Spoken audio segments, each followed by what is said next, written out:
Hi folks, it's Robin. Well, today, sunny day, and I thought I would go down to the beach at Bexhill, which is a little coastal town on the south coast of England, and I decided to go and have a sit on the gravel beach there, which is really quite pleasant, and just listen to my music and rock on down as all 58-year-olds tend to do. And so I came to this this song which had a really lovely refrain, which is, "It's only when you fall that you fly." And it just sent me back into one heck of a regression, or a trigger, or whatever you want to call it. And so it took me back 20 odd years to when I was learning to fly as a pilot. And so I was whistled straight back to probably the year 1999, and South Australia, Adelaide. Really hot, really sweaty, and I was being tied into a parachute preparatory to doing aerobatic training as part of my pilot's training. And I was standing beside this beautiful, sleek, two-seater airplane and ready to jump into it with my Australian instructor. The only trouble was I was scared shitless. Absolutely terrified, because I knew what was coming. Because this is a test, really, of a pilot's mettle.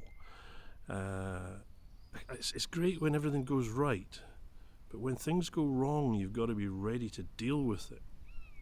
And so this was part and parcel of my initiation, if you want to call it that. And it was so hot, and I felt sick already. I was nervous as hell.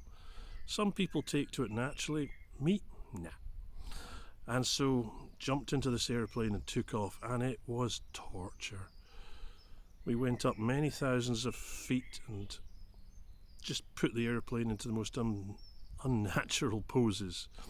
And at each time I thought I was just about to disappear and die. But at each point we managed to sort of pull it out, and it was just fantastic, really, if I'm honest with you. But on one occasion I do remember things got a bit out of hand, and the instructor could see that I was struggling. And so at this point, of course, I was full of nerves, full of uncertainty, full of self-doubt, exhausted, stressed out, nauseous. How many times have you felt like that in life? Just at the point where you just can't take any more. And then more comes. And then we went upside down, falling like a leaf, just down and down and down. Up was down was up. G-forces pushing my stomach and my head and everything, 16 different directions, all within 1 second. And I really thought, is this where it all finishes? Is this where I just give up? Is this where I just sort of disappear? And so the guy who was my instructor was a wise man. He saw that I was struggling, and he just said, "Don't forget to breathe, just breathe, and the answer will come." We were upside down, side to side, everything was just going crazy, and I did not know how to behave, didn't know what to do. I was struggling with just the idea that this was the end, and I was going to go down in a blaze of utter mediocrity, and I was going to take this poor soul with me. And the end of it all was, I did fix it, I did resolve it. We pulled out with quite a few 100 feet to spare, yeah, and it all ended up going very well. But there was a horrible period of time when I just thought, this is it.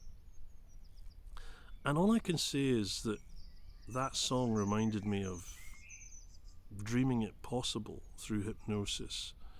You can achieve magnificent things through hypnosis, but you've got to fall before you can fly, as I did.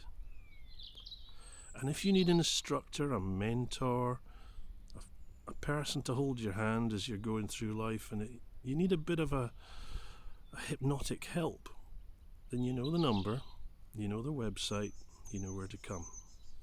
All power to you.